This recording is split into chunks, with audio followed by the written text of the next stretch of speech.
સાથે 147 જેવા મિત્રો જોડાઈ ગયા છે. તો આપણે સાહેબને વિનંતી કરીએ કે આજનું સેશન સ્ટાર્ટ કરે.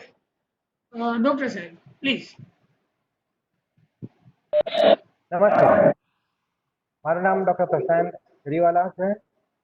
હું રાજપીપળાની સિવિલ હોસ્પિટલમાં સાયકાટ્રિસ્ટ સ્ટાફ તરીકે સેવા બજાવું છું. આજે આપણે વાત કરીશું social stigma with COVID-19.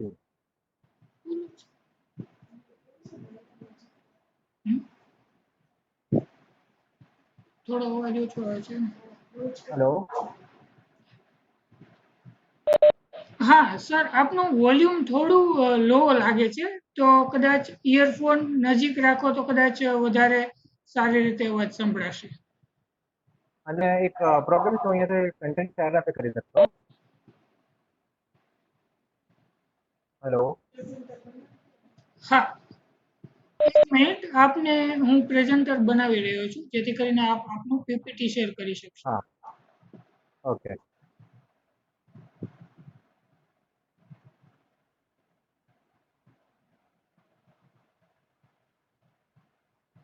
Okay, now you can share your PPT, sir. તો આજે આપણે વાત કરીશું સોશિયલ સ્ટિગ્મા વિથ COVID-19.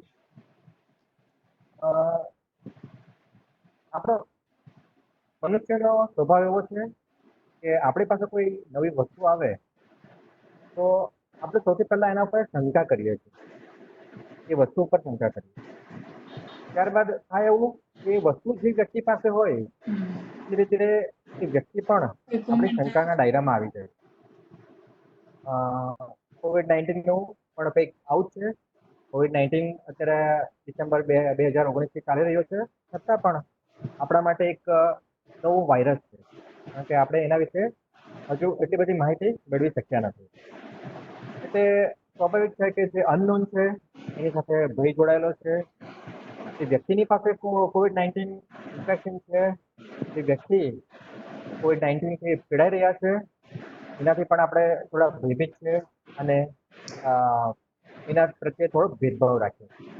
આ જ વસ્તુ છે સોશિયલ સ્ટિગ્મા. તો આજના આ સેશનમાં આપણે જાણીશું થોડા સિનેરીઓ, એની ડેફિનેશન, કોણ કોણ સોશિયલ સ્ટિગ્માથી અફેક્ટેડ છે, એને શું ઇફેક્ટ આવે અને આપણે સોશિયલ સ્ટિગ્માને કઈ રીતે આઈડેન્ટિફાઈ કરી શકીએ, સોશિયલ સ્ટિગ્મા રિમૂવ કરવા આપણે શું કરી શકીએ, અને છેલ્લે થોડી સમરી. સર, સોરી ટુ હાલમાં જ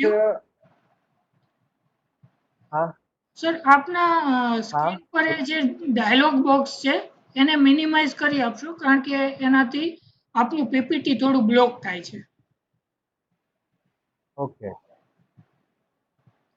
હવે બરાબર છે? હજુ આપનું ડાયલોગ બોક્સ દેખાય છે, મિનિમાઇઝ કરવું પડશે સર. Okay okay, done. અને સર, આપનો અવાજ પણ થોડો વોલ્યુમ ઓછું સંભળાય છે, તો ત્યાંથી કદાચ વોલ્યુમ ફૂલ થઈ શકે એવું હોય તો. હા હા, હવે alright. Okay okay, okay, thank you. Am I audible? Yes. તો તાજેતરમાં જ આપણે લોકોએ કેટલાક આવા ન્યૂઝ જોયા છે કે ડોક્ટરના ઘર ઉપર હિંસાનો હુમલો, સિવિલના તબીબ સાથે પાડોશીએ માથાકૂટ કરતા અટકાયત કરાઈ, કેટલાક મોબે હેલ્થ વર્કર ઉપર એટેક કરેલો છે, નર્સ પત્ની સાથે ગેરવર્તણૂકના પતિને લોકોએ સોસાયટીમાં ઘૂસવા ન દીધા. આવા ઘણા બધા સમાચાર આપણે છેલ્લા કેટલાક દિવસથી જોયા હતા, સાંભળ્યા હતા. તે કોરોના રિલેટેડ હતા, જેમાં હેલ્થ વર્કર ઇન્વોલ્વ થયા હતા, અથવા કોઈક કિસ્સાઓમાં પોલીસ કર્મી, સફાઈ કર્મી, અથવા તો જે વ્યક્તિઓ કોરોનાથી ગ્રસ્ત હતા એ વ્યક્તિઓ પણ આવી રીતે શંકાના દાયરામાં આવ્યા હતા. આ બધા સીન છે, એમાં ડોક્ટરો પર હુમલો, નર્સને સોસાયટીમાં પ્રવેશવા નહીં દીધા, પડોશીએ ઝઘડો કર્યો, ભાડાનું મકાન ખાલી કરાવી દીધું, જમવાની ના પાડી દીધી, પોલીસ કર્મી સાથે ગેરવ્યવહાર, જોડો રમતા મિત્રને છીંકાવતા મારી નાખ્યો, ખાસ કોમને બદનામ કરવાનો પ્રયાસ, ખાસ એરિયાને બદનામ કરવાનો પ્રયાસ. આવા અલગ અલગ જાતના સિનેરીઓ આપણી સમક્ષ આ કોરોનાની મહામારી દરમિયાન આવ્યા હતા કે જેમાં એક જ વસ્તુ કોમન હતી, એ છે ભેદભાવ, કે એના પ્રત્યે થોડો ભેદભાવ કરવામાં આવે છે. હવે તો આ જે સોશિયલ સ્ટિગ્મા છે એનું ટ્રાન્સલેશન કરીએ તો સોશિયલ સામાજિક, એટલે કલંક અથવા તો લાંછન. Social stigma in the context of health is the negative association between a person or group of people who share certain characteristics and a specific disease. તો આસાન ભાષામાં કહીએ તો કોઈ એક વ્યક્તિ સમુદાય અને કોઈ રોગ, એ બે વચ્ચે કોઈ બંધબેસતી પાઘડી ઠોકી દેવામાં આવે અને ભેદભાવ કરવામાં આવે, એને સોશિયલ સ્ટિગ્મા, સામાજિક કલંક કે સામાજિક લાંછન કહેવાયું છે. હવે આ કોરોનાનો કહેર સોશિયલ સ્ટિગ્મા કોને કોને અસર કરે છે? તો સોશિયલ સ્ટિગ્મા છે જેમને કોરોનાનું ઇન્ફેક્શન લાગુ પડી ગયું છે એવા લોકોને અસર કરે છે. એમની સારવાર કરતા ડોક્ટર્સ, નર્સ, હોસ્પિટલ સ્ટાફને અસર કરે છે. પરિવારજનો, મિત્રો, એમનો સમાજ, એમને અસર કરે છે. સુરક્ષા કર્મીઓ, સફાઈ કર્મીઓ, એમને અસર કરે છે. ક્વોરન્ટાઇન કરવામાં આવેલ લોકો કે સાજા થઈ ગયેલ લોકો, એમને પણ અસર કરે છે. આમ મોટા પાયે કહીએ તો આ સોશિયલ સ્ટિગ્મા, સામાજિક કલંક કે સામાજિક લાંછન મોટા પાયે આખા સમાજને અસર કરે છે.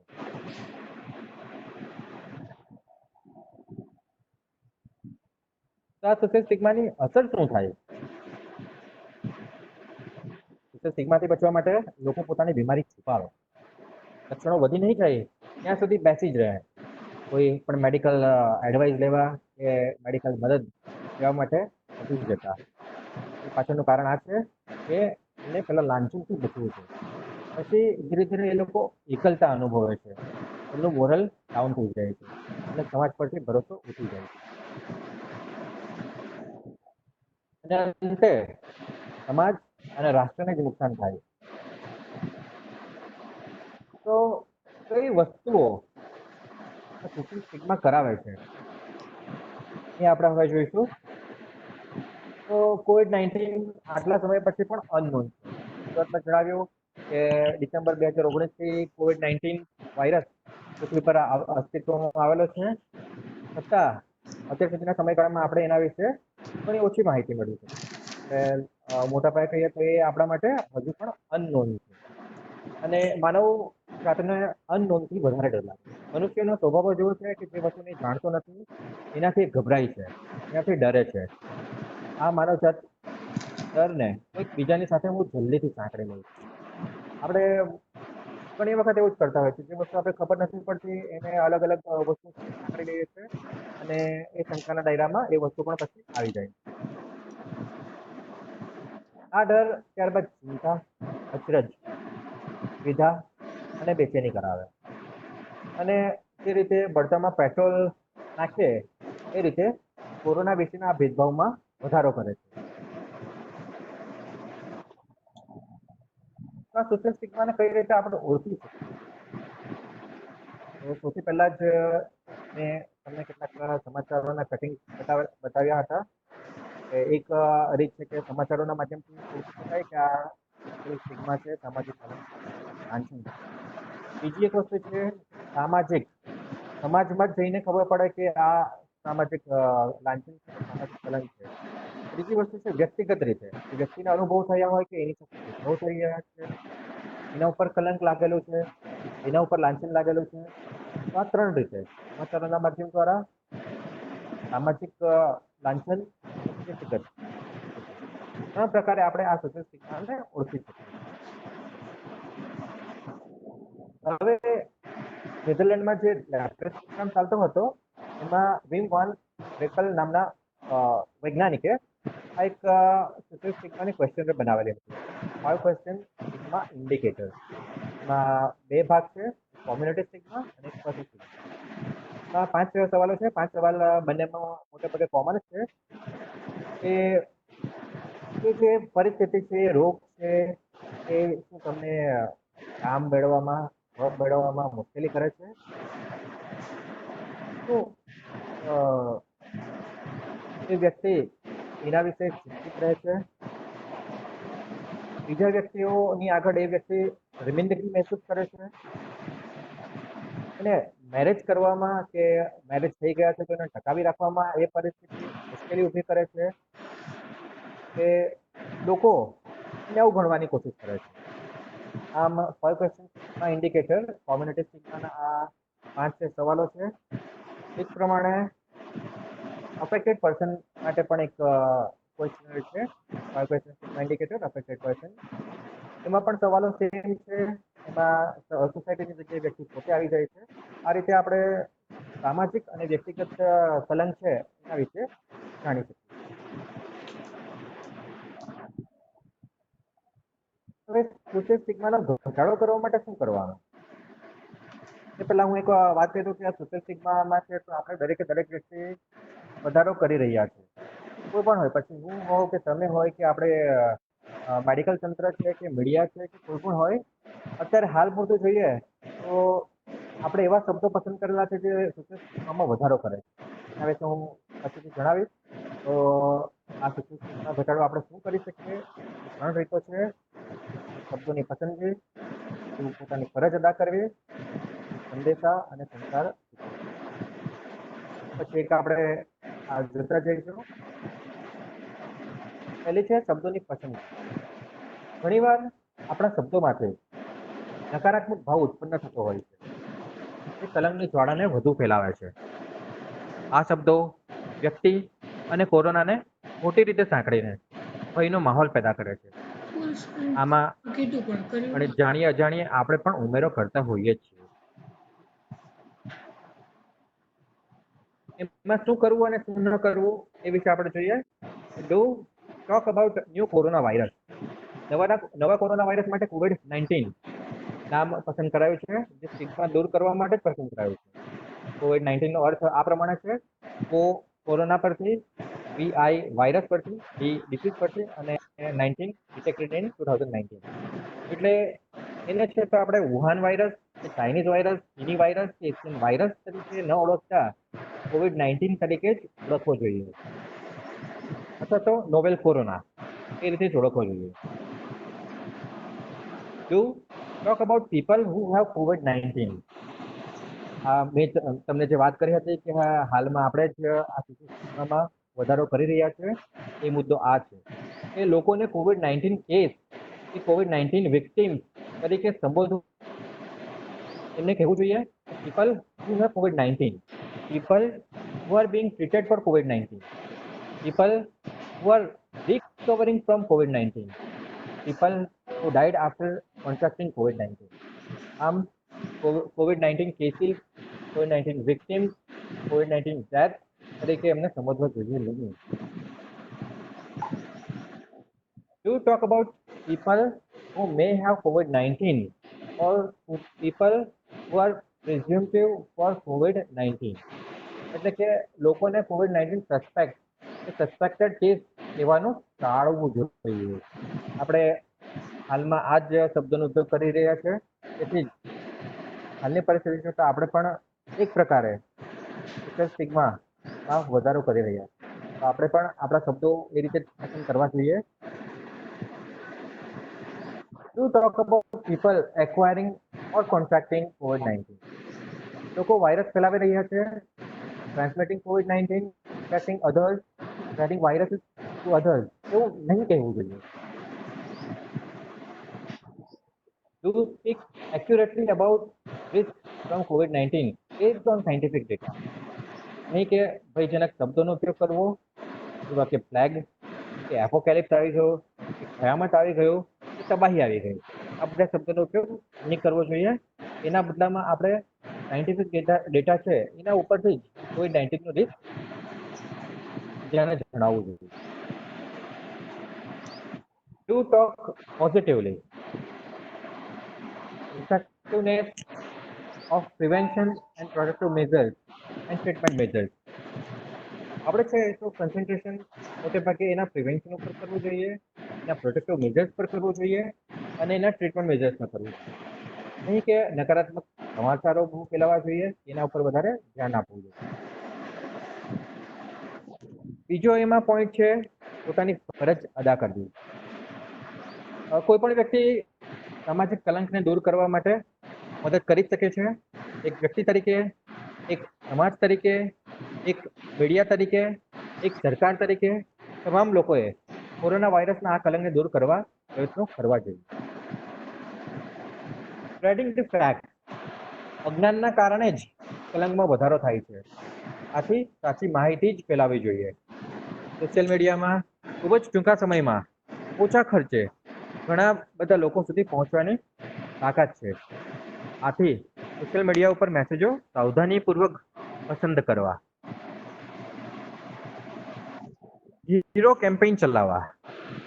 કોરોના માટે જીવના જોખમે કામ કરનાર હેલ્થકેર વર્કર્સ, કેરટેકર્સને યોગ્ય સન્માન આપવું. જે લોકો આ નવા કોરોના વાયરસની બીમારીમાંથી સાજા થઈને આવ્યા છે, એમની ઇમેજ, એમની વાર્તા, એમના અવાજ સામાન્ય લોકો સુધી પહોંચાડવા જોઈએ.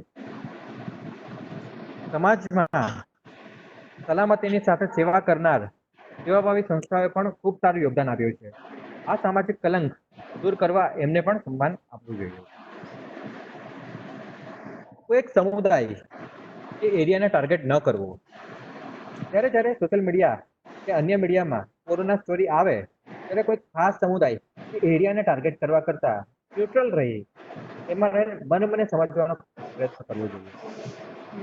એ કોરોના વાયરસ એમનું ને કોઈ જાત, પાત, એરિયા કીધું. કશું જોતો નથી. તો આપણે એવા ભેદભાવ કરવા વાળા કોણ છે? અસરકારક પત્રકારિતા. કેટલીક વાર પત્રકારિતા એવી રીતે કરવામાં આવે છે, કોઈ વ્યક્તિ કે સમાજ કે એરિયાને ટાર્ગેટ કરી એમના વર્તનનું જ ચિત્રણ કરવામાં આવ્યું હોય છે. એમ ન કરતા દેખાય છે કોરોના સામે લડત આપતા ચેટ. આપણા જ ભાઈઓ કોરોનાની સક્સેસ સ્ટોરી, કોરોના પર થયેલ પોઝિટિવ રિસર્ચ કવર કરવા જોઈએ. લિંક. સમાજમાં જેટલી પોઝિટિવ ઘટના, પોઝિટિવ ન્યૂઝ બની રહ્યા છે એ બધાને લિંક કરી એક પોઝિટિવ કેમ્પેઇન શરૂ કરવું જોઈએ. સોશિયલ સ્ટિગ્માના નકારાત્મક પાસાને દૂર કરી શકાય. ત્રીજું તો છે સંદેશા અને સંચાર સૂચનો. અત્યારે કોરોના વાયરસ પેન્ડેમિક કરતા પણ ખતરનાક કોઈ વસ્તુ હોય તો એ છે corona virus infodemic. Information. Corona virus વિશેના મિસકન્સેપ્શન, રૂમર્સ, મિસઇન્ફોર્મેશન સમાજમાં કલંક અને ભેદભાવ વધારવામાં બહુ મોટો ભાગ ભજવે છે. એટલે જ કહ્યું છે કે corona virus infodemic corona virus pandemic કરતા પણ ઘણો ખતરનાક. મિસકન્સેપ્શનને સુધારવા. ઘણીવાર એવું બને કે લોકોની લાગણી અને એને અનુરૂપ વર્તન યોગ્ય હોય પણ એની નીચેની ધારણાઓ અને માન્યતાઓ ખોટી હોય. આથી કોરોના વિશેના અટકાયતના પગલાં, એના ચિહ્નોને જલ્દી ઓળખવા, એમની જલ્દી સારવાર કરાવવી અને યોગ્ય જાગૃતિ ફેલાવવી. કલેક્ટિવ એફર્ટનો ઉપયોગ કરવો. આ વૈશ્વિક મહામારીના કલંકને દૂર કરવું હોય તો કોઈ એક વ્યક્તિ કે સમુદાય એ કાર્ય નહીં કરી શકે. જે વ્યક્તિને આ રોગ લાગુ પડી ગયો છે જે વ્યક્તિ આ રોગને હરાવીને બહાર આવી છે એમની લડત પાછળ રહેલ મેડિકલ સ્ટાફ, લોકોની સુરક્ષા કરી રહેલ સુરક્ષાકર્મીઓ, સફાઈ કર્મીઓ, જીવન જરૂરિયાતની વસ્તુ પહોંચાડતા ટ્રાન્સપોર્ટ વાળા, સેવાભાવી સંસ્થાઓ, કોમ્યુનિટી લીડર્સ, મીડિયા, સેલિબ્રિટી વગેરે એક સાથે મળીને આ કલંક દૂર કરી શકે છે. તો છેલ્લે આપણે સમરી જોઈએ સોશિયલ સ્ટિગ્મા એટલે સામાજિક કલંક કે લાંછન. એમાં વ્યક્તિ, સમુદાય, સમાજ, એરિયા સમગ્ર રાષ્ટ્ર પર ખરાબ અસરો જોવા મળે છે. એની જાણકારી ન્યૂઝ દ્વારા, વ્યક્તિગત સ્ટોરી કે સામાજિક ગાથા પરથી મળી શકે છે. સોશિયલ સ્ટિગ્માનું મુખ્ય કારણ ફિયર ઓફ અનનોન છે, જેમાં ખોટી માન્યતાઓ વધારો કરે છે. શબ્દોની યોગ્ય પસંદગી કરવાથી, પોતાની ફરજ યોગ્ય રીતે અદા કરવાથી અને સાચા સંદેશા અને યોગ્ય સંચાર સૂચનો દ્વારા સોશિયલ સ્ટિગ્માને જરૂરથી દૂર કરી શકાય છે. આપણે પૂર્ણ વાયરસ સામે લડવાનું છે, નહીં કે કોઈ વ્યક્તિ કે સમુદાય સામે. તો આજના સોશિયલ સ્ટિગ્મા વિથ COVID-19 એક નાનકડો ટોપિક હતો. એના વિશે આટલું કહેવાનું હતું. આમાં જે સંદર્ભોનો ઉપયોગ કરવામાં આવેલો છે એમાં John Hopkins centre for communication programme, ministry of health and family welfare, government of India, UNICEF, world health organisation, international federation of red cross, આમના સંદર્ભનો ઉપયોગ કરવામાં આવેલો છે. તો આપ સૌએ એક નાનકડા ટોપિક પણ જે ઘણી મોટી અસર કરે છે સમાજ ઉપર અને રાષ્ટ્ર ઉપર, એના વિશે ધ્યાનથી સાંભળ્યું છે. એ માટે આપ લોકોનો ખૂબ ખૂબ ધન્યવાદ છે. અહીં મારો મોબાઈલ વોટ્સએપ નંબર અને ઈમેલ એડ્રેસ મેન્શન કરેલું છે, તો એ પણ આપ નોટ કરી શકો છો. આ નાનકડું સેશન સમાપ્ત કરતા હું માઇક હેન્ડ ઓવર કરું છું state institute of health and family welfare ડાયરેક્ટરને. Thank you very much. Thank you sir. Social stigma વિશે સરે આપણને બહુ જ સરસ માહિતી આપી. અને ખાસ કરીને સરે જેમ આપણને કીધું કે કોઈ પણ સ્ટિગ્મા ક્યારે ઊભો થાય કે જ્યારે ફિયર ઓફ અનનોન, કે જેના વિશે આપણી પાસે માહિતી ઉપલબ્ધ નથી. એ રીતે ફિયર ઓફ અનનોન, જેના કારણે સ્ટિગ્મા ઊભો થાય. અને એ ફેલાય એ કઈ રીતે, તો કે ખાસ કરીને જે ખોટી માહિતીઓ છે કે જેના કારણે ડર વધારે પેદા થઈ શકે, એનાથી આપણને સોશિયલ સ્ટિગ્મા મળે છે. બીજો એક વર્ડ જે સરે આપણને કીધું કે ઇન્ફોડેમિક્સ. આપણે પેન્ડેમિક્સ, એપિડેમિક્સ એ સાંભળતા જ રહીએ છીએ, પણ જે ઇન્ફોડેમિક્સ વર્ડ છે એ બહુ જ મહત્વનો છે અત્યારના વાતાવરણને જોતા. કારણ કે કદાચ આપણને કોરોના થયો હોય કે ન થયો હોય, પણ આપણા મોબાઈલને તો કોરોના થયો જ હશે, એવું બધાનો અનુભવ હશે. કારણ કે મોબાઈલમાં લગભગ કોરોનાની જ માહિતી હશે. એટલે આપણી પાસે આજુબાજુમાં એટલી બધી ઇન્ફોર્મેશન છે, એમાંથી કેટલી સાચી છે કેટલી ખોટી છે એ આપણે તય કરવાનું છે. અને એ કઈ રીતે તય કરી શકાય, તો એક તો આપણી પાસે જે એક્સપર્ટ્સ અવેલેબલ છે એમની પાસે કન્ફર્મ કરીને, અથવા તો જે માહિતીનો સોર્સિસ છે કે જે ઓથેન્ટિક હોય, જેમ કે ગવર્મેન્ટની કોઈ સાઇટ હોય, MOHFW ની સાઇટ છે, ICMR ની સાઇટ છે, આ બધા જે ઓથેન્ટિક સોર્સિસ છે એના દ્વારા આપણે સાચી માહિતી નો ઇન્ફોડેમિક્સ બનાવી શકીએ. કારણ કે ઇન્ફોડેમિક્સમાં ખોટી માહિતીઓ પણ હોય. બીજી એક વાત હું શેર કરવા માંગુ છું કે આપણે જે સોશિયલ સ્ટિગ્મા ફેલાય છે એ ખાસ કરીને અફવાઓને આધારે વધારે ફેલાતો હોય છે. અફવામાં આપણે જોઈએ તો જે વા શબ્દ છે, વા એટલે વાયુ, એટલે કે પવન. તો જે વાયુ વેગે ફેલાય એને આપણે અફવા કહીએ, બરોબર. હવે એ સાચી પણ હોઈ શકે, ખોટી પણ હોઈ શકે. મોટા ભાગે ખોટી માહિતી જલ્દી ફેલાય. આપણે એવું કહીએ ને કે ખોટા લક્ષણો જલ્દી આવે, સારા લક્ષણો આવતા વાર લાગે. તો આ જે અફવાનો ઉપયોગ છે, એ શબ્દનો ઉપયોગ સૌપ્રથમ અમેરિકન મનોવૈજ્ઞાનિક છે એ ગોર્ડન ઓલપાર્ટ અને લિયો પોસ્ટમેન, એ બે સાયન્ટિસ્ટ દ્વારા એમના સાયકોલોજી ઓફ હ્યુમર નામના પુસ્તકમાં કરવામાં આવેલ. તો ત્યારથી આ ચાલ્યું આવે છે. ખાસ કરીને અત્યારે તો સોશિયલ મીડિયા એ બહુ જ મોટું માધ્યમ છે જેના દ્વારા આ પ્રકારની અફવાઓ ફેલાતી હોય છે. તો આપણે કાઉન્સિલર તરીકે એમાંથી કઈ કઈ સાચી માહિતી છે અને કઈ ખોટી માહિતી છે એ અલગ તારવી અને લોકોને પીરસવાની છે. સેશન દરમિયાન સરે આપણને કઈ રીતે દૂર કરવો, ક્યાં ક્યાંથી સોશિયલ સ્ટિગ્મા ઉદ્ભવે એના વિશે વાતો કરી છે અને આપણને એ ઉપયોગી બનશે. હવે આપના જો કોઈ સવાલો હોય તો એ આપ ક્વેશ્ચન આન્સર બોક્સમાં લખી શકો છો, જેથી કરીને આપણી જે એક્સપર્ટ છે એમના જવાબ આપી શકે. હવે અહીંયાથી આપણે જો કોઈ સવાલો હોય તો એ હું અહીંયા સ્ક્રીન પર શેર કરું છું, જેથી કરીને આપ એ જોઈ શકો. આપના કોઈ ક્વેશ્ચન હોય તો એ આપ લખી શકો છો. ક્વેશ્ચન આન્સર બોક્સમાં લખવાનું છે, અથવા તો આપ ચેટ બોક્સમાં પણ લખી શકો છો.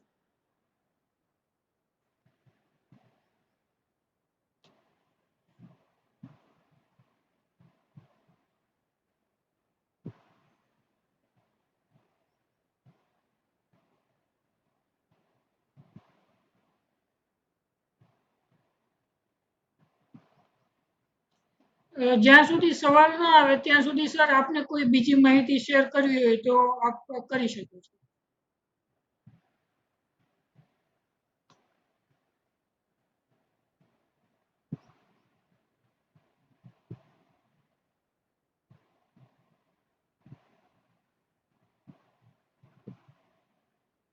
હેલો. હા, તો આપણા દેશમાં અત્યારે જે કેમ્પેઇન ચાલે છે, માસ કેમ્પેઇન, જેમાં આપણે જોયું હતું કે સૌથી પહેલા છે થાળી વગાડવાની, બેલ વગાડવાની. એ આપણા પીએમ સાહેબ એક વખત એ કર્યું હતું. બીજી વખત છે તો રાત્રે 9 વાગ્યાની આજુબાજુ દીવા પ્રગટાવવાનું કહ્યું હતું, કે મોબાઈલની ફ્લેશ લાઇટ, મીણબત્તી પ્રગટાવવાનું કહ્યું હતું. એ પછી પુષ્પની વર્ષા, એ એક હમણાં લેટેસ્ટ જ છે કે જેટલી મોટી હોસ્પિટલો છે એના ઉપર હેલિકોપ્ટર દ્વારા પુષ્પની વર્ષા કરવામાં આવે. તો આ એક પગલું છે કે જે વ્યક્તિઓ, જે લોકો, હેલ્થકેર પ્રોવાઈડર્સ અથવા તો સુરક્ષા કર્મીઓ કે સફાઈ કર્મીઓ અત્યારે ખડે પગે પોતાની સેવા બજાવી રહ્યા છે, એમની જે સેવા છે એને એપ્રિશિએટ કરવાનું આ એક પગલું છે. આ દ્વારા પણ, આવા એપ્રિશિએશન દ્વારા પણ લોકોનું આવી રીતે જે ખડે પગે સેવા કરે છે એમનું એક પ્રકારનું મનોબળ જળવાઈ રહે છે. એ પણ એક ઘણું અગત્યનું પગલું છે. બીજું એક ડોન્ટ્સ, જે ડૂઝ એન્ડ ડોન્ટ્સ આવે, જે ડોન્ટ્સ છે એમાં એક પોઈન્ટ રહી જાય છે કે એ વ્યક્તિના જેમને કોરોના ઇન્ફેક્શન લાગુ પડી ગયું છે, એ વ્યક્તિની આઈડેન્ટિટી એને સોશિયલ મીડિયામાં ફેલાવવાની ન હોય.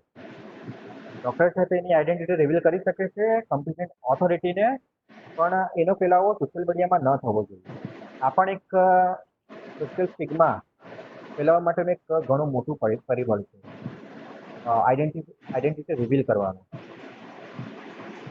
તો આ બે પોઈન્ટ બાકી રહી જતા હતા, જે હું અત્યારે જણાવું છું. તો back to director, state institute of health and family welfare.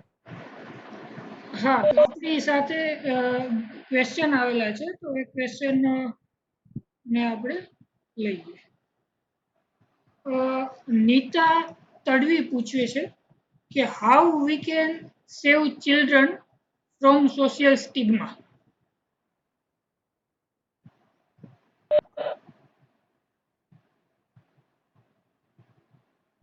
Sir આપનો અવાજ નથી સંભળાતો, મ્યુટ હશે. આપનું માઇક મ્યુટ છે સર. હેલો. Okay okay. હા હા. તો નાનું બાળક છે એ કુમળા છોડ જેવું હોય છે, એને જે રીતે વાળો એ રીતે વળી જાય.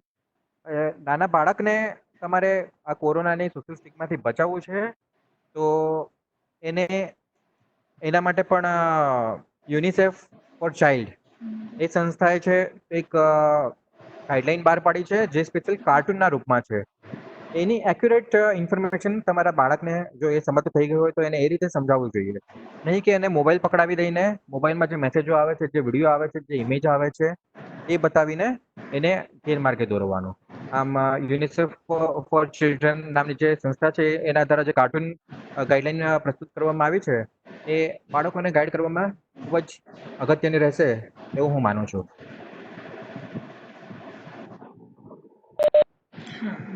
બીજો એક પ્રશ્ન આવે છે હિતેશ પોપટાણીનો કે સર, હું એક કાઉન્સિલર તરીકે જનરલ હોસ્પિટલમાં ફરજ બજાવું છું. જ્યારે કોરોના મહામારીની શરૂઆત થઈ તો મારે ગામડાના પરિવારજનોએ મને કહ્યું કે તમારે કરાર આધારિત નોકરીવાળાને શું વાંધો હોય, નોકરી તો જે પરમેનન્ટ વાળા કરતા હોય એને તકલીફ પડી કહેવાય, તમને કાંઈ પડે નહીં. તો આ બાબત શું સોશિયલ સ્ટિગ્મા કહેવાય? શું અમે કરાર આધારિત નોકરી કરીએ એ પણ ગુનો છે? કરાર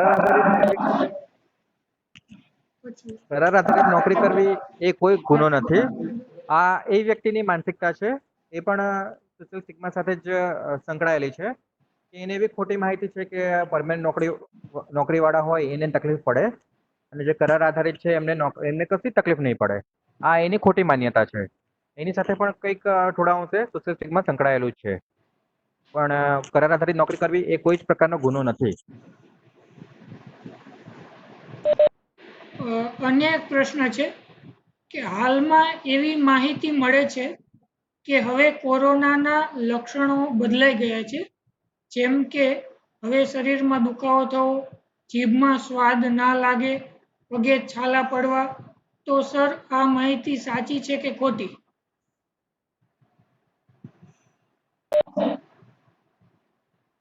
ડિસેમ્બર 2019 જ્યારે કોરોના વાયરસ ફેલાવાની શરૂઆત થઈ ત્યારે મોટે ભાગે એ શ્વાસના રૂપમાં ફેલાતો હતો અને એના લક્ષણો શ્વસન તંત્ર પૂરતા મર્યાદિત હતા એવું કહેવાતું હતું. અને ધીરે ધીરે સમય જતા એમાં 30 પ્રકારના મ્યુટેશન થયા એવું એક રિસર્ચ થયું હતું.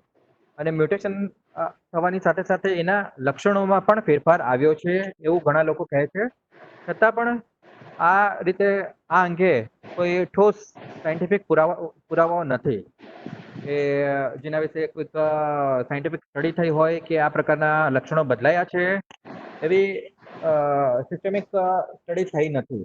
પણ ચોક્કસથી અલગ અલગ લક્ષણો સામે આવેલા છે એટલું કહી શકાય. આ પ્રશ્નના જવાબમાં હું પણ થોડું એડ કરવા ઈચ્છીશ. જનરલી આપણને ખ્યાલ છે કે કોરોના એ શ્વસન તંત્રને વધારે અસર કરે છે. એટલે શ્વાસમાં તકલીફ પડવી, તાવ આવવો, એ પ્રકારના કોરોનાના લક્ષણો જોવા મળી રહ્યા છે. છતાં પણ આપણને ખ્યાલ હશે કે ઘણા એસિમ્પ્ટોમેટિક કેસ પણ જોવા મળી રહ્યા છે કે જેમને કોઈ જ પ્રકારના લક્ષણો ન હોય. તો આવું વેરિએશન જોવા મળી શકે છે, પરંતુ એ વેરિએશન બહુ જ ઓછા પ્રમાણમાં હોય છે. જેમ કે કદાચ 100માંથી 5-10% એવા આપણને પેશન્ટ મળી શકે કે જેમાં કોરોનાનું પ્રેઝન્ટેશન અલગ હોઈ શકે, જે નોર્મલ પ્રેઝન્ટેશન છે. છતાં પણ આપણી પાસે એવા કોઈ ઓથેન્ટિક ગાઈડલાઇન્સ અવેલેબલ નથી કે જેનાથી આપણે એવું મજબૂતીથી કહી શકીએ કે આવા લક્ષણો કોરોનાના જ છે. એ બીજા કોઈ રોગને કારણે પણ હોઈ શકે. તો એને આપણે પ્રોપર રીતે ઇન્વેસ્ટિગેટ કરી અને જાણવું જોઈએ. બરાબર. બીજો એક પ્રશ્ન છે ડીસા સિવિલ હોસ્પિટલથી રીનાબેન પટેલનો છે કે અમારે હોસ્પિટલની આસપાસના વિસ્તારોમાં કોરોના પોઝિટિવ આવી રહ્યા છે. એ વિસ્તારોમાંથી લોકો હોસ્પિટલમાં આવી શકે છે. અમે એ લોકોના સીધા સંપર્કમાં નથી આવતા. તો શું અમારે ફેમિલીના સભ્યોથી દૂરી રાખવી જરૂરી છે?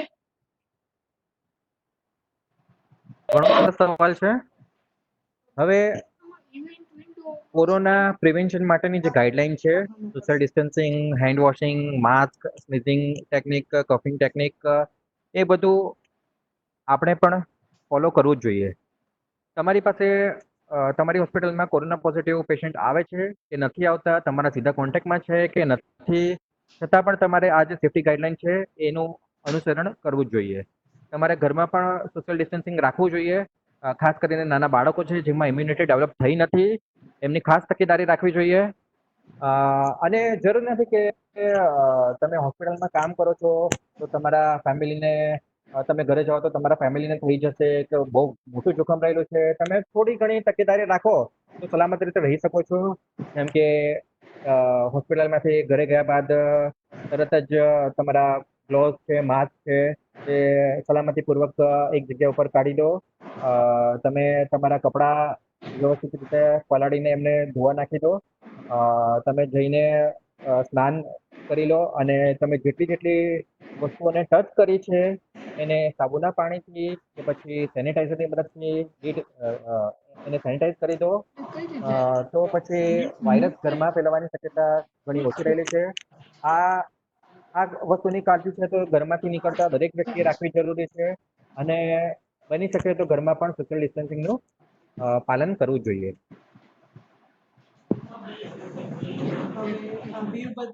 પ્રશ્ન લઈ લો.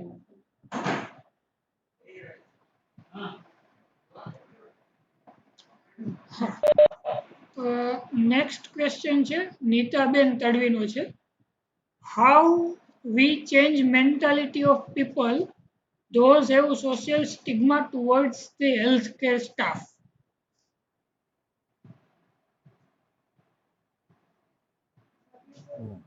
હેલ્થકેર સ્ટાફ ઉપર જે અત્યારે હુમલાઓ થઈ રહ્યા છે બરોબર.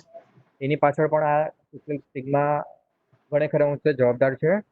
સોશિયલ સ્ટિગ્મા કઈ રીતે દૂર કરવું એના માટે મેં 3 મુદ્દા કહ્યા હતા. એ 3 મુદ્દા આમાં પણ કામ લાગે છે. સરકાર દ્વારા જે આ પ્રયત્નો કરવામાં આવેલા હતા કે healthcare workers, healthcare providers, police કર્મી કે સફાઈ કર્મીઓનું સન્માન કરવાનો, એમના એફર્ટ્સને એપ્રિશિએટ કરવાનો, આ પણ એક સ્ટેપ છે સોશિયલ સ્ટિગ્મા રિમૂવ કરવા માટેનો. તો આ છે તો કોઈ ઓવરનાઇટ વાત નથી કે આજે કર્યું અને આવતીકાલે સ્ટિગ્મા દૂર થઈ જાય. આ એક લાંબી પ્રોસેસ છે અને આના માટે શરૂઆત નાનાથી જ કરવી જોઈએ એવું હું માનું છું અને આજથી જ કરવી જોઈએ. ગુરપ્રીત છાબડા અને તેમના અમુક કાઉન્સિલર તરફથી કોમ્પ્લિમેન્ટ્સ મળી રહ્યા છે સારા પ્રેઝન્ટેશન બદલ. Thank you sir. Thank you. Mahesh thank you. Kumar ઝાલાનો એક પ્રશ્ન છે કે what is the difference between social distance and physical distance? હવે આ જે સોશિયલ ડિસ્ટન્સનો કન્સેપ્ટ છે ને એ સાયકોલોજીમાં પર્સનલ સ્પેસ પરથી આવેલો છે. કે કોઈ પણ એક વ્યક્તિ હોય એની આજુબાજુ અને એક આવરણ બનાવેલું હોય છે. સૌથી પહેલું આવરણ હોય છે ઇન્ટિમેટ સ્પેસ. ઇન્ટિમેટ સ્પેસમાં છે તો વ્યક્તિનો પ્રિયજન કે એની નજીકના ફેમિલી મેમ્બર્સ જ આવતા હોય છે. એના પછી પર્સનલ સ્પેસ આવે કે જેમાં બાકીના ફેમિલી મેમ્બર્સ કે એના મિત્રો દાખલ થઈ શકે છે. પછી આવે છે આ સોશિયલ ડિસ્ટન્સ કે નોર્મલી આપણે કોઈ વ્યક્તિ સાથે વાત કરતા હોઈએ તો એ લગભગ મીટર 1.5 મીટરના અંતરે ઉભા રહીને વાત કરીએ જેને આપણે જાણતા નથી. અને પછી આવે છે પબ્લિક સ્પેસ કે જેમાં બાકીનું પબ્લિક આવતું હોય છે. તમે બજારમાં જાઓ કોઈ વ્યક્તિ હાય હેલો કરતું હોય અજાણ્યું વ્યક્તિ, તમે દૂરથી ઉભા રહીને વાત કરો છો, એ પબ્લિક સ્પેસમાં આવે. આમ કોઈ પણ વ્યક્તિ છે તો એની આજુબાજુ પર્સનલ સ્પેસના આવા 4 આવરણો હોય છે. ઇન્ટિમેટ સ્પેસ જેમાં એનો પ્રિયજન, સાઉન્ડમેટ અથવા તો એના એકદમ નજીકના ફેમિલી મેમ્બર્સ દાખલ થઈ શકે છે. બીજું છે પર્સનલ સ્પેસ જેમાં એના મિત્રો કે બાકીના પરિવારજનો એન્ટર થઈ શકે છે. ત્રીજું આ સોશિયલ સ્પેસ કે જેમાં બાકીની વ્યક્તિઓ સોશિયલ સમાજમાં જે અલગ અલગ વ્યક્તિઓ એ આવતા હોય છે જે ઓલમોસ્ટ 1 કે 1.5 મીટરના ડિસ્ટન્સથી વાતો કરતા હોય છે. અને ફોર્થ હોય છે પબ્લિક સ્પેસ. પબ્લિક સ્પેસમાં જે વ્યક્તિને તમે જાણતા જ નથી એને આપણે એટલા દૂરથી સલામ કરતા હોઈએ છીએ. આમ સાયકોલોજીમાં આ 4 પ્રકારના સ્પેસ હોય છે. આ ફરક છે આ સોશિયલ ડિસ્ટન્સ અને પબ્લિક ડિસ્ટન્સ. અર્ચના ક્રિશ્ચન ભુજથી પૂછે છે કે એવી વાત સાંભળી છે કે હવે દેશમાંથી કોરોના કાયમ માટે જશે નહીં અને બીજા રોગોની જેમ જ આવનારા સમયમાં કોરોના દર્દીઓ આવતા જ રહેશે. તો એક હોસ્પિટલ કર્મી તરીકે ક્યાં સુધી અમે ઘરમાં સોશિયલ ડિસ્ટન્સ રાખીશું? આ કોરોના વાયરસ છે તો કોઈ નવો વાયરસ નથી. અત્યાર સુધીની જિંદગીમાં કોઈને કોઈ ક્ષણે કોરોના વાયરસનું ઇન્ફેક્શન થયું છે. પણ જે આ COVID-19 છે નોવેલ કોરોના વાયરસ એ થોડો અલગ પ્રકારનો વાયરસ છે. હવે આની પાછળ પણ કોઈક એવી ઠોસ સ્ટડી થઈ નથી કે હવે કોરોનાની રસી નહીં શોધાય કે હવે કોરોના નહીં જાય ને એની સાથે જ લેવું પડશે, ઘરમાં પણ સોશિયલ ડિસ્ટન્સિંગ રાખીને મૂકવું પડશે, એવું કોઈ ઠોસ સ્ટડી કે ઠોસ પુરાવો નથી. પણ હું જાપાનની વાત કરીશ તો જાપાનમાં છે તો કોરોના વાયરસનું આ COVID-19 ઇન્ફેક્શન ન હતું એ પહેલાં પણ લોકો આવી રીતે ડિસ્ટન્સ રાખતા જ હતા, પ્રિવેન્ટિવ મેજર્સ રાખે છે, એ પહેલાં પણ રાખતા જ હતા. જાપાનના લોકો માસ્કનો રેગ્યુલર ઉપયોગ કરે છે, એટલે એવું જરૂરી નથી કે આ કોરોના વાયરસ નથી જવાનો અને તમારે ઘરમાં પણ સોશિયલ ડિસ્ટન્સ જાળવી રાખવું પડશે જ. હવે કોઈ ઠોસ હજી સુધી કહી શકાય એવું નથી. ઘણા રિસર્ચો થઈ રહ્યા છે. ટૂંક સમયમાં કોરોનાની વેક્સિન આવી જશે અથવા તો વાયરસ એના મ્યુટેશનને કારણે જ નબળો પડી જશે, વાતાવરણમાં સર્વાઈવ નહીં કરી શકે. આવા ઘણા બધા તર્ક છે. એમાંથી શું પહેલું થાય છે એનો આપણે ઇંતજાર કરવો જોઈએ. અન્ય એક ક્વેશ્ચન છે કે શું સોશિયલ સ્ટિગ્માથી કોઈ પર્સનમાં ડિપ્રેશન આવી શકે? એક જ શબ્દમાં કહું તો હા, આવી શકે. કારણ કે સોશિયલ સ્ટિગ્મા એક એવી વસ્તુ છે જે વ્યક્તિનો માનસ પટલ હલાવી શકે છે. વ્યક્તિમાં ચિંતાના લક્ષણો જોવા મળે છે, ઉદાસીના લક્ષણો જોવા મળે છે, કોઈક અંશે આત્મહત્યાના લક્ષણો પણ જોવા મળી શકે છે. એટલે સોશિયલ સ્ટિગ્માને કારણે કોઈ વ્યક્તિને ડિપ્રેશન થાય એ સ્વાભાવિક છે. આગળના સેશન્સમાં આપણે જોયું હતું કે કોરોનાના કારણે વ્યક્તિમાં કયા કયા સાયકોલોજીકલ સિમ્ટમ્સ આવી શકે એના વિશે આગળના લેક્ચર્સમાં આપણે જોયું છે. તો એ દરેક લક્ષણો સોશિયલ સ્ટિગ્માના કારણે કોઈ વ્યક્તિને થઈ શકે છે અને હા, ડિપ્રેશન પણ થઈ શકે, સંભાવના છે. અન્ય એક પ્રશ્ન છે કે CHC લેવલે જ્યાં કોરોના પોઝિટિવ એકેય કેસ ના હોય છતાં નોકરી પરથી છૂટ્યા પછી ઘરે જઈએ તો સાંજે આસપાસના લોકો અમારી સાથે ભેદભાવ રાખે છે અને આવા ભેદભાવમાં અમે અમારી જાતને સમાયોજન પણ કરીએ છીએ. તો પણ અમુક વખતે દુઃખની લાગણી થાય તો આવા સમયમાં આપણા જાતને કેવી રીતે સમજાવી શકાય એ માટેની એક બે ટિપ્સ આપવા વિનંતી. કોરોના વાયરસ આપણા જિલ્લામાં આવ્યો હતો એ પહેલાથી જ આપણા હોસ્પિટલ સ્ટાફ સાથે ભેદભાવ થવાના ચાલુ થઈ ગયા હતા. રોજ સાંજ પડે ને પાડોશીઓ આપણે શંકાની નજરથી જુએ, આપણે કોઈ ગુનેગાર હોય એ નજરથી જોઈએ. ઘણા વ્યક્તિઓએ આવું મહેસૂસ કરેલું છે. તો એ લોકો ભેદભાવ રાખે છે તો આપણે શું કરી શકીએ એના વિશે હવે હું જણાવું છું. તો સૌથી પહેલા તો આપણે એક સાયકેટ્રીમાં, સાયકોલોજીમાં એક નિયમ છે કે સામેવાળી મળતી વ્યક્તિ પોતે માનસિક રીતે અસ્વસ્થ જ છે એટલે આપણી પાસે આવી છે એવું આપણે સ્વીકારી લઈએ છીએ. એને આપણે આપણા જે રિસોર્સ છે, આપણી પાસે જે અવેલેબલ રિસોર્સિસ છે એની મદદથી આપણે એને આપણાથી થાય શક્ય હોય એટલી રીતે મદદ કરવાની છે. અને એક સાયકોલોજી, સાયકેટ્રીનો એક બીજો પણ નિયમ છે કે આપણી પાસે આવનાર દરેક વ્યક્તિ પોતે સાચો થવા નથી આવતો. મહદઅંશે કોઈક વખત એ આપણે પણ હીલ કરતો હોય છે. આપણી જે દુઃખ છે, આપણું જે દર્દ છે, દર્દીની મદદથી પણ આપણે આપણું દર્દ હીલ કરતા હોઈએ છીએ. એટલે સૌથી પહેલા તો આપણે મનમાં એ રાખવાનું છે કે એ વ્યક્તિને આવી લાગણી છે કારણ કે એનું મન બીમાર છે. એટલે આપણે એની ઉપર ગુસ્સો નથી કરવાનો. હવે આપણે શાંત રાખવા માટે છે તો મેડિટેશન એક ખૂબ જ સારો ઉપાય છે. ઊંડા શ્વાસ લેવાની ડીપ બ્રીથિંગ એક્સરસાઇઝ છે એ પણ ખૂબ સારો ઉપાય છે. તમે એ વ્યક્તિએ તમારી સાથે આવું વર્તન કર્યું તો તમે ઘરમાં આવી જાઓ, 5 ઊંડા શ્વાસ લો, તમારા વિચારો ડાયવર્ટ થઈ જશે. થોડું મેડિટેશન કરો, થોડી ફિઝિકલ એક્ટિવિટી કરો, એ તમારા વિચારો આપોઆપ શાંત થઈ જશે. સામેવાળી વ્યક્તિને આપણે આવી રીતે એક જ વારમાં બદલી નથી શકવાના, ઓવરનાઇટ બદલી નથી શકવાના, પણ આપણું જે રિએક્શન છે એ રિએક્શનને આપણે જરૂરથી બદલી શકીએ છીએ.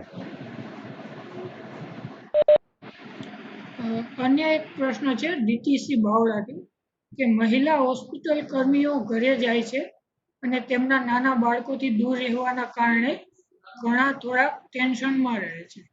તેમનું ટેન્શન કેવી રીતે દૂર કરવું ઘણાને ઘરે જવાને બદલે હોસ્પિટલની બાજુમાં જ રહેવું પડે છે. શું વ્યવસ્થા ગોઠવી શકાય? શું કાઉન્સિલિંગ કરી શકાય?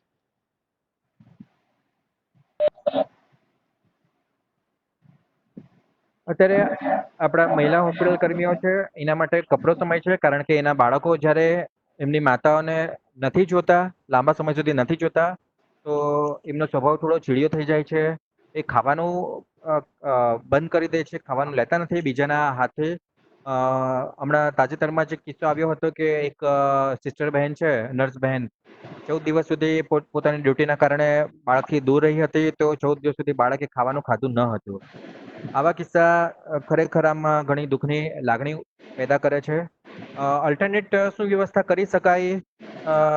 તો એના માટે જો નાનપણથી જ એટલે બાળક નાનું હોય ત્યારથી જ એને થોડા થોડા સમય મધરથી દૂર રાખવાની પ્રેક્ટિસ કરી હોય તો કદાચ મારા ખ્યાલથી આવો સમય ન આવે, આવો કપરો સમય ન આવે. એ સિવાય કોઈક તમારા ફેમિલીમાં વડીલ હોય કે જેની છત્રછાયામાં આ બાળક રહી શકે એવી પણ વ્યવસ્થા તમે તમારા ઘરના લેવલે કરી શકો છો. કાઉન્સેલિંગ તો બાળક સમજે કેટલી ઉંમરનું છે, કેટલું સમજી શકે છે, એના આધારે તમે એને સાદી સરળ ભાષામાં સમજાવી શકો છો. કેટલાક કાર્ટૂન્સની મદદથી અમે યુનિસેફ ફોર ચિલ્ડ્રનની વાત કરી છે, એના કેટલીક ગાઈડલાઇન્સ છે બાળકો માટેની, એનો ઉપયોગ કરી તમે બાળકોને સમજાવી શકો છો.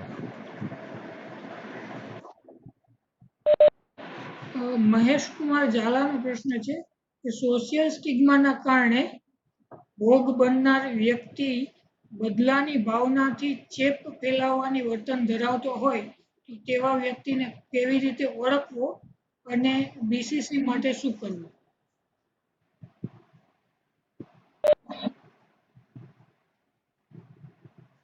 કોઈ વ્યક્તિ બદલાની ભાવનાથી ચેપ ફેલાવે એવા સોશિયલ મીડિયામાં જે મેસેજો ફરતા થયા છે એ એક મુખ્ય કારણ છે. વ્યક્તિ આટલી હદ સુધી બધું લઈ શકે એવું ભાગ્ય બનતું હોય છે, છતાં પણ જો એ વ્યક્તિના તમારી સાથેના સંબંધો કેવા હતા એના આધારે તમે નક્કી કરી શકો છો કે આ વ્યક્તિ તમારા માટે કેટલું જોખમકારક રૂપ બની શકે છે. તો એ વ્યક્તિ સાથેના તમારા પહેલાના સંબંધો, આગળના થયેલા ઝઘડાઓ કે એની સાથેના થયેલા સમાધાનોના આધારે તમે નક્કી કરી શકો છો કે કેટલું જોખમકારક છે. એને કોરોના છે તો શું એ કોરોના લગાવી શકે એ તમારે નક્કી કરવાનું છે.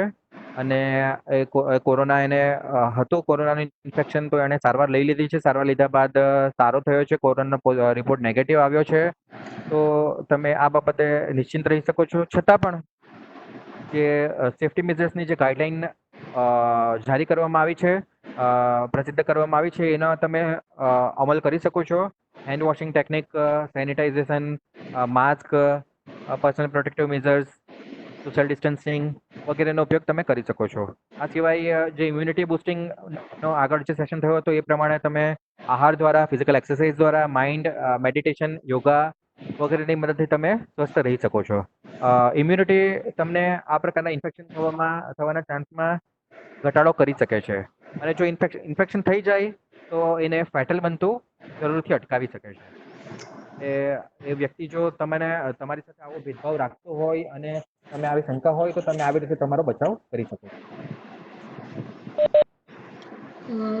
આગળનો ક્વેશ્ચન છે સુભાષ બારડ તરફથી કે સોશિયલ સ્ટિગ્માના કારણે ડાયાબિટીસના પેશન્ટનું ડાયાબિટીસ વધી શકે?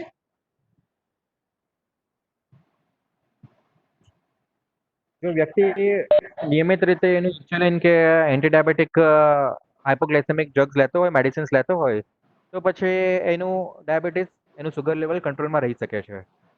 ઘણીવાર ઘણી સ્ટડીઓમાં એવું પણ જાણવા મળ્યું છે કે સ્ટ્રેસ છે, તણાવ છે, ચિંતા છે, એ ઘણીવાર વ્યક્તિના શરીરમાં ગ્લુકોઝનું લેવલ ચડ ઉતર કરાવી શકે છે. એટલે કોઈક વાર એવું બની શકે છે જો ડાયાબિટીક વ્યક્તિને જો સ્ટ્રેસ વધી જાય તો એનું ગ્લુકોઝ લેવલ પણ અનિયંત્રિત થઈ શકે છે. એટલે ખાસ કાળજી એને છે તો એના પીરિયડિક ગ્લુકોઝના લેવલ ઉપર અને એની સારવાર જે ઇન્સ્યુલિનના ઇન્જેક્શન ચાલે છે અથવા તો હાઇપોગ્લાયસેમિક દવા ચાલે છે એની ઉપર ખાસ તકેદારી રાખવી જોઈએ.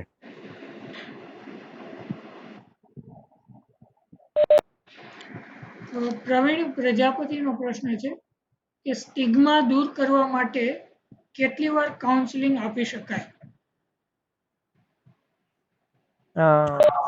કાઉન્સેલિંગના સેશન્સ છે તો વ્યક્તિની સમજશક્તિ ઉપર આધાર રાખે છે. કોઈક વ્યક્તિ છે તો એક સેશનમાં પણ સમજી શકે છે, કોઈ વ્યક્તિને 12 સેશન પણ ઓછા પડતા હોય છે. આમ સામેની વ્યક્તિની સમજશક્તિ પ્રમાણે આપણે કસ્ટમાઇઝ કરવું પડે છે. કોઈ તેથી કહી નહીં શકાય કે આટલા સેશન આપ્યા પછી, આટલા કાઉન્સેલિંગ કર્યા પછી વ્યક્તિનું સ્ટિગ્મા દૂર થઈ ગયું એવું આપણે ન કહી શકીએ.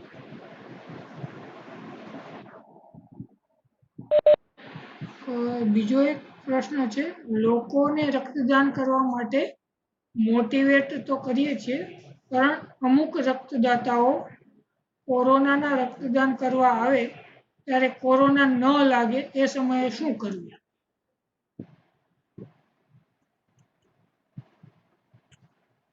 અહીં પણ જે પ્રોટેક્ટિવ મેઝર્સ છે એ બધા મેઝર્સ તમે ફોલો કરશો તો એનાથી બચી શકાય છે. એવું નથી કે કોરોનાના સમય દરમિયાન તમે રક્તદાન કર્યું તો તમને કોરોના લાગી જશે, એવું જરૂરી નથી. તમે પૂરતી સલામતી સાથે રક્તદાન કરશો. ત્યાં રક્તદાનનું સેન્ટર કેવું છે ત્યાં પૂરતા મેઝર્સ રાખવામાં આવે છે તો તમે આ પ્રકારના સંક્રમણથી બચી શકો છો. અન્ય એક પ્રશ્ન છે નિકિતા પટેલ તરફથી કે તેમને ચિલ્ડ્રન જે છે એ 1 વર્ષનું છે અને સિવિલ હોસ્પિટલ વલસાડમાં ફરજ બજાવે છે.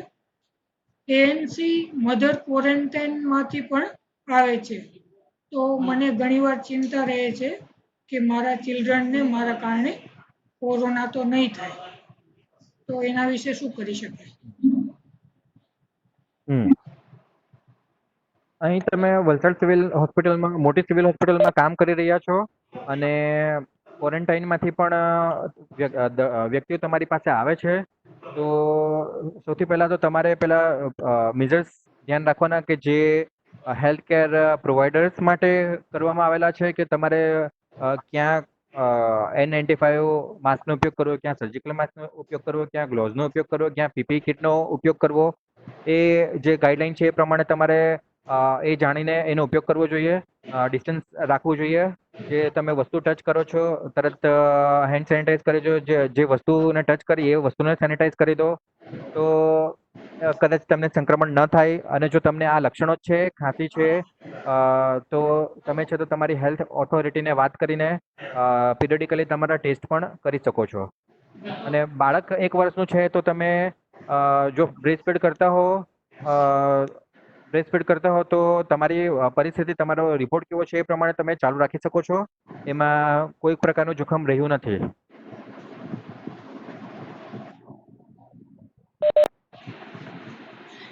અન્ય એક અશોક પટેલનો પ્રશ્ન છે જે કદાચ રિપીટ છે કે કોરોના વાયરસ રૂટીન બીમારીમાં આવી જશે તો એક કાઉન્સિલર તરીકે શું ધ્યાન રાખવાનું? તો આગળ સરે વાત કરી એમ જે પર્સનલ પ્રોટેક્ટિવ ઇક્વિપમેન્ટ છે એનો યોગ્ય રીતે આપણે હોસ્પિટલમાં ઉપયોગ કરવાનો રહેશે. નેક્સ્ટ ક્વેશ્ચન છે કે આપણને હમણાં પેપરમાં ન્યૂઝ જોવા મળે છે કે કોરોના પોઝિટિવ પેશન્ટ હોસ્ટેલમાંથી ભાગી જાય છે, તો આવા પેશન્ટનું શું કાઉન્સેલિંગ કરી શકાય જેથી આવી પરિસ્થિતિ ના આવે? હા, અત્યારે છે તો એક સર્ક્યુલર બહાર પાડવામાં આવેલું છે કે કોવિડના જેટલા પેશન્ટ છે દરેક પેશન્ટનું કાઉન્સેલિંગ કરવામાં આવે. એમાં psychiatrist, clinical psychologist, psychiatric social worker કે કાઉન્સેલરની મદદથી એમનું રેપિડ એસેસમેન્ટ કરીને જેમને નીડ છે એમને કાઉન્સેલિંગના સેશન્સ ગોઠવવામાં આવે. તો સરકારે જે કહ્યું છે કે આ જે કોવિડ-19ના જેટલા દર્દીઓ છે, સંક્રમિત થયા છે, એમને માનસિક સ્થિતિ થોડી અસંતુલિત થાય છે, તેથી તેમને કાઉન્સેલિંગની જરૂર છે. તો આવા વ્યક્તિઓ ભાગી ન જાય એના માટે પણ આ કાઉન્સેલિંગ ખૂબ જ અગત્યનું છે. અન્ય એક પ્રશ્ન છે નીતાબેન તરફથી કે how we can play role as a mediator between society people and patient return from quarantine period. આમાં છે તો કોરોનાની જે ઓથેન્ટિક ઇન્ફોર્મેશન છે એનો ઉપયોગ કરવાનો હોય છે કે જે સોસાયટી પીપલ છે એને કોરોના શું છે, કોરોના કઈ રીતે સંક્રમિત થાય છે, કોરોનાનો સિમ્ટમ ડેવલપ થવામાં કેટલો ટાઈમ લાગે છે, રિકવરી થયા પછી એનો ટેસ્ટ ક્યારે નેગેટિવ આવી શકે છે, આ બધી માહિતી તમારે સોસાયટી પીપલને આપવી જોઈએ, જેથી એ લોકો પણ સમજી શકે. અને જે સોસાયટી પીપલને એ જણાવવાનું કે જે સોશિયલ મીડિયામાં મેસેજો કરે છે કે આવી રીતે એક જ જગ્યા ઉપર ગયા હતા અને આવી રીતે સંક્રમિત થઈ ગયા હતા, આ વસ્તુ પકડી અને સંક્રમિત થઈ ગયા હતા, તો એમને છે તો ખોટી અફવાઓથી, ખોટા મેસેજોથી દૂર રહેવાનું જણાવવાનું. સાથે સાથે એમને જે પ્રોટેક્ટિવ મેજર્સ છે એ વિશે પણ સમજાવવાનું કે તમે આટલી કાળજી રાખશો તો તમે ચોક્કસ સંક્રમણથી બચી શકો છો. અન્ય એક જનરલ ક્વેશ્ચન છે. વિજય પરમાર પૂછે છે કે હાલમાં ઇઝરાયેલે કોરોનાની વેક્સિન બનાવી છે એવા મેસેજ છે, તો શું આ માહિતી સાચી છે કે ખોટી? હા, હમણાં છેલ્લા કેટલાક સમયથી એવા ન્યૂઝ આવે છે કે ગુજરાતમાં જીનોમ શોધાયું છે, ભારત વેક્સિન બનાવવામાં કામ કરી રહ્યું છે, ઇઝરાયેલે રસી શોધી નાખી છે, આવી રીતે ઘણા બધા ન્યૂઝ આવે છે. પણ હજી સુધી એનો કોઈક human study, authentic human study કહી શકાય એવી કોઈ સ્ટડી હજુ બહાર આવી નથી. કારણ કે હ્યુમન સ્ટડી કરવા માટેની જે પરમિશન હોય, જે ડ્યુરેશન હોય છે, તે હજુ ખૂબ જ ટૂંકો કહી શકાય. એટલે જે ઇઝરાયેલે વેક્સિન શોધી નાખે છે એ જે સમાચાર છે, કદાચ રસી શોધી પણ હોય છતાં પણ એના હ્યુમન ટ્રાયલ બાકી હોય એવું હું માનું છું. અન્ય એક પ્રશ્ન છે કે જો કોરોના દર્દી સાથે ડિસ્ક્રિમિનેશન થાય છે અને આપણે તેમનો ખ્યાલ છે ત્યારે આપણો શો રોલ બને છે એઝ અ કાઉન્સલર, તો હું માનું છું કે સરે પોતાના આખા સેશનમાં આના વિશે જ વાત કરેલી, એટલે કદાચ જો આપે સેશન એટેન્ડ કર્યું હશે તો એનો જવાબ આપણને મળી જશે. અન્ય એક હસમુખ ડી પટેલનો ક્વેશ્ચન છે કે આવા સમયે પ્રેક્ટિસ માઇન્ડફુલનેસ કામ આવી શકે? યસ, માઇન્ડફુલનેસ વસ્તુ એવી છે કે તમને કોઈ પણ પરિસ્થિતિમાં મદદરૂપ થઈ શકે છે. તમે માઇન્ડફુલ બ્રીથિંગ કરો, માઇન્ડફુલ ઇટિંગ કરો, માઇન્ડફુલ વર્ક કરો. માઇન્ડફુલનેસ છે તો તમને કોઈ પણ ક્ષેત્રમાં ફાયદો કરાવી શકે છે. એટલે આપ માઇન્ડફુલનેસની પ્રેક્ટિસ કરો તો કોરોના દરમિયાન પણ તમારી ઇમ્યુનિટી બૂસ્ટ કરવામાં કે તમારી મેન્ટલ પીસ માટે જરૂરથી મદદ કરી શકે છે. પાર્થ શુક્લા તરફથી અન્ય એક ક્વેશ્ચન છે જે સેશન રિલેટેડ નથી છતાં પણ આપ જો જવાબ આપવા ઈચ્છો છો. કરાર આધારિત કાઉન્સિલર તરીકે ફરજ બજાવતા અમને જોખમ થાય તો સરકાર તરફથી અમને કોઈ સહાય મળી શકે ખરી? હવે આ પ્રશ્ન સેશન રિલેટેડ નથી છતાં પણ હું એનો જવાબ આપવા માંગીશ કે ministry of health and family welfare દ્વારા એક ફ્રન્ટલાઈન વર્કર માટે શું શું કરવામાં આવેલું છે એની ગાઈડલાઈન જારી કરવામાં આવેલી છે. આપ જો એ ગાઈડલાઈન થ્રુ જશો તો આપને ખ્યાલ આવી જશે કે કોરોના રિલેટેડ કામ કરતા કોઈ પણ ફ્રન્ટલાઈન વર્કરને એ ગાઈડલાઈન લાગુ પડે છે અને એ ગાઈડલાઈન મુજબ કઈ કઈ વ્યવસ્થાઓ ફ્રન્ટલાઈન વર્કર માટે કરવામાં આવી છે એ પણ આપને ખ્યાલ આવશે. સર, આપ કઈ એડ કરવા ઈચ્છતા હોય તો? કરાર આધારિત જે નિમણૂક થાય છે એમાં પણ મેન્શન કરેલું જ હોય છે, જેમાં આર્થિક સહાયમાં 2 લાખથી 5 લાખ નો ઉલ્લેખ કરેલો હોય છે અને બીજી કેટલીક સેવાઓ મળે છે એનો એમના કોન્ટ્રાક્ટમાં ઉલ્લેખ થયેલો જ હોય છે. એ ઉપરાંત હાલમાં પણ આ પહેલા કોરોના નહીં હતું કરાર પહેલા, તો પછી અત્યારે કોરોના માટે એક જનરલ સરકાર તરફથી એક જનરલ ગાઈડલાઈન પણ આવી રીતે પ્રસિદ્ધ કરવામાં આવેલી જ છે. એટલે આપ તે મેળવીને એનું સ્ટડી કરી શકો છો અને એમાંથી માહિતી મેળવી શકો છો.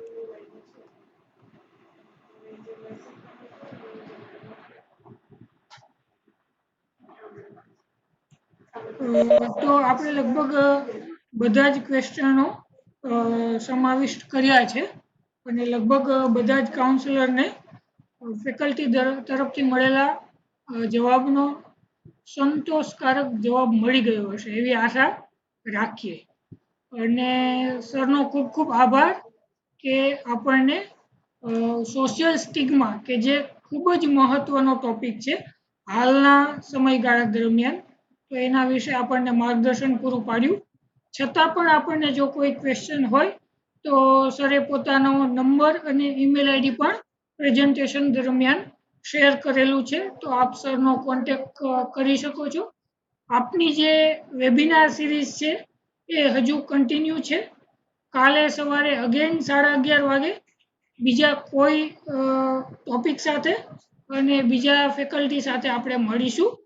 તો ત્યાં સુધી stay safe, stay healthy. Thank you.